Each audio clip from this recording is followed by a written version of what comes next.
Tout savoir sur l'économie chinoise, embarquement immédiat dans Classe Éco.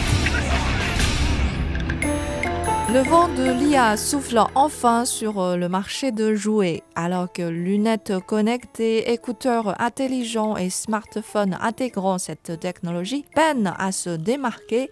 Les jouets IA, eux, s'arrachent comme de petits pains. Plongeons dans cette révolution ludique en pleine éclosion. Et je suis toujours avec Rocco. Salut. Salut Chan.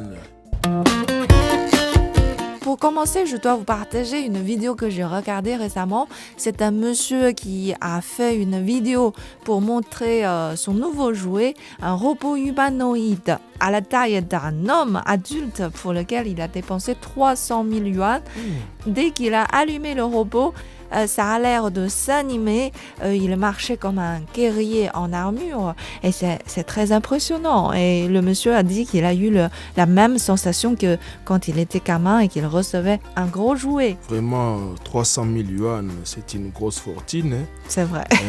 C'est les robots qu'on voit dans les galas télévisés du Nouvel An chinois de cette année. C'est lui qui danse. Exactement, c'est le show qui a été le plus marquant. Au cours de ce show, une dizaine de robots humanoïdes qui dansaient la Yango sur scène. La Yango, je crois, c'est une danse que vous le connaissez puisque c'est la danse de la région du nord-est de la Chine, région où vous étiez faire l'interview. Donc, c'est la danse où l'on tient un mouchoir rouge dans chaque main, le lance en rythme avec la musique et le rattrape ensuite. Et des robots en métal avec un look high-tech exhibent cette fois sérieusement cette danse traditionnelle de la campagne. Et le contraste est vraiment très comique. Voilà. Rien que pour cet effet comique, le monsieur a dépensé une fortune. Ouais, c'est le modèle cher. En fait, cette entreprise Unitree a mis en vente un autre modèle plus abordable, moins de 10 000 yuan. Donc, un peu plus de 1200 $. Et il peut aussi marcher, courir comme un humain, mais il n'est pas aussi agile. Il peut dépasser des choses, ouvrir et fermer la porte. Cependant, il ne peut pas faire de choses plus compliquées comme tourner un mouchoir ou bien danser le hip-hop. Il paraît que ces deux modèles se sont tous rapidement écoulés en ligne dès leur mise en vente le mois dernier. J'ai aperçu la mention rupture des stocks sur Internet. Mais je me demande pourquoi les gens dépensent autant d'argent pour acheter des robots. Tu vas me dire que je m'en tiens toujours à ces montants. Bon. Ouais, dépenser autant d'argent pour un jouet, c'est incroyable. Mais en réalité, ceux qui les achètent que pour les collections personnelles sont très rares. La plupart sont des commerçants qui les achètent pour attirer des clients. C'est un coup de pub en fait, puisque le robot peut faire des performances ou interagir avec les clients. Donc, ça peut faire venir les clients. Et le modèle le plus sophistiqué, le robot H1, qui est plus cher, dispose encore des atouts industriels, comme effectuer des missions d'inspection en terrain difficile ou bien environnement dangereux. Certains instituts de recherche s'en procurent aussi pour entraîner des algorithmes d'IA et pour la recherche sur les robots. Donc, ce sont plutôt les utilisations scientifiques, pas pour simplement le plaisir. Mais l'autre produit de cette entreprise, le robot chien, est acheté par beaucoup comme un jouet, puisqu'il coûte quelques milliers de yuan. C'est plus raisonnable le prix. Mais nous allons lentement et sûrement vers un monde où tout sera maintenant fait par des robots. Et nous, les humains, nous allons perdre notre place. C'est le souci qui règne maintenant dans la société moderne. Mais c'est vrai que parfois, le robot peut nous apporter du bien. Quand on parle du chien robot, je pense aux chiens guides. Vous savez, les aveugles en ont besoin pour se déplacer, mais il faut beaucoup de temps pour les former, pour les élever.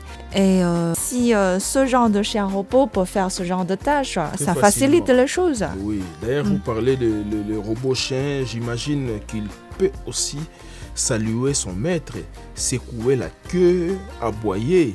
Il est aussi adorable. Est-ce qu'il ne mord pas? Sûrement pas. C'est le critère le plus basique. Et il peut même transporter des choses lourdes. Vous pouvez l'emmener récupérer le colis, par exemple. Et j'ai vu des vidéos drôles en ligne où les gens emmènent leur robot chien se promener et parfois ils se disputent avec les vrais chiens, mais sans vraiment les attaquer, car les vrais chiens ont souvent peur d'eux et se cachent très loin en aboyant. Oui, mais les vrais chiens ont aussi le même problème avec nous les humains. Et ils ont peur que ces chiens robots viennent leur faire la concurrence. Ils viennent prendre leur place plus tard. Donc l'humain préfère faire le câlin avec le robot chien? Non, je ne crois pas. Plus tard, l'humain va préférer les chiens robots parce que les chiens robots, tu n'as pas beaucoup de tâches. Ils ne peuvent pas pisser n'importe où. Il y a des tâches que tu dois faire quotidiennement avec les chiens naturels que tu ne feras pas avec les chiens robots. Donc les vrais chiens, eux aussi, sont malheureux. Ils deviennent un peu fous à cause de ces robots chiens. Je ne sais pas s'ils sont malheureux ou pas, mais je sais qu'ils savent justement regarder leur maître avec des yeux très doux. Et c'est ce qu'un robot chien ne sait pas faire puisqu'ils suivent plutôt les programmes. Ça reste un robot. Mais les jouets d'IA aujourd'hui ne se limitent pas aux robots et aux chiens robots. Il y a plein d'entreprises qui mettent des algorithmes d'IA dans des supports quotidiens comme les peluches. L'an dernier, une entreprise japonaise a sorti une peluche interactive avec une puce IA à l'intérieur, donc genre mélange entre un hamster et un lapin, mais en version high-tech. La technologie de l'IA a aidé ce jouet à décoder, apprendre et comprendre les mots et les mouvements du propriétaire, et puis à les traduire en émotions appropriées. Donc, si son propriétaire est content, lui aussi est content. S'il est triste, lui non plus, il n'est pas content, comme s'il était vivant ou même mieux, puisqu'il est plus compréhensif qu'un vrai animal de compagnie.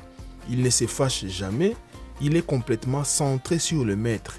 Voilà, ce sont les atouts qu'on a parlé qui risquent de rendre chômage les vrais animaux domestiques. Les vrais animaux de compagnie, oui. Vous avez raison. Cependant, on ne peut toujours pas voir ses émotions directement, puisqu'on peut voir un chien est content ou mécontent à partir de son visage. Mais ce genre d'animal électronique, on doit utiliser une application pour visualiser son émotion. Son état d'esprit n'est visible que via cette application.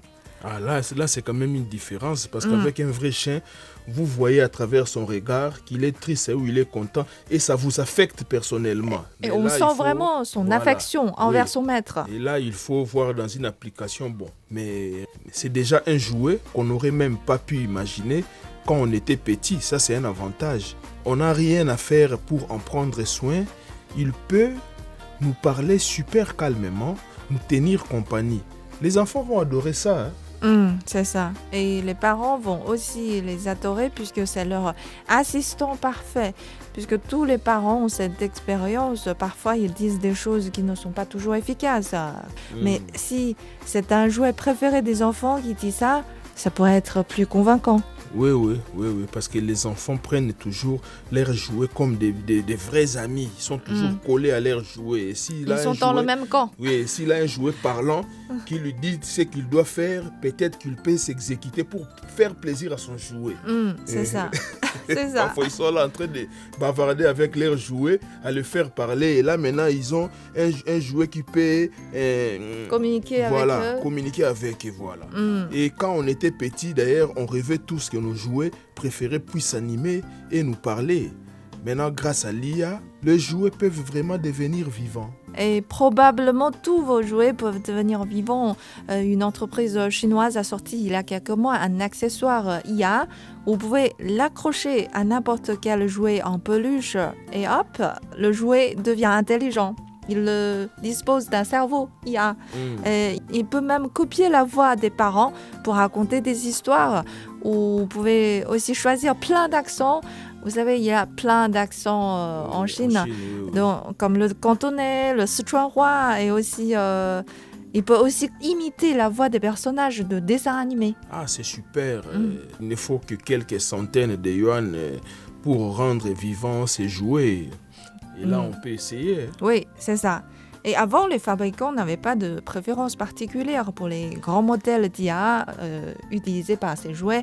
Mais maintenant, les clients étrangers demandent spécifiquement aux fabricants de mettre DeepSeek parce qu'il est performant, son mode de réflexion est plus proche de la compréhension humaine. J'ai entendu dire, Chan, que DeepSeek vient de baisser ses prix. Utiliser leur modèle, ça coûte moins cher. C'est ça. Et les produits avec DeepSeek pourraient aussi être moins chers. Oui, donc avec le prix qui baisse, on va peut-être tous pouvoir se permettre de vivre une petite révolution IA chez nous. Voilà, c'est tout pour l'émission d'aujourd'hui. Merci de l'avoir suivi. À la prochaine.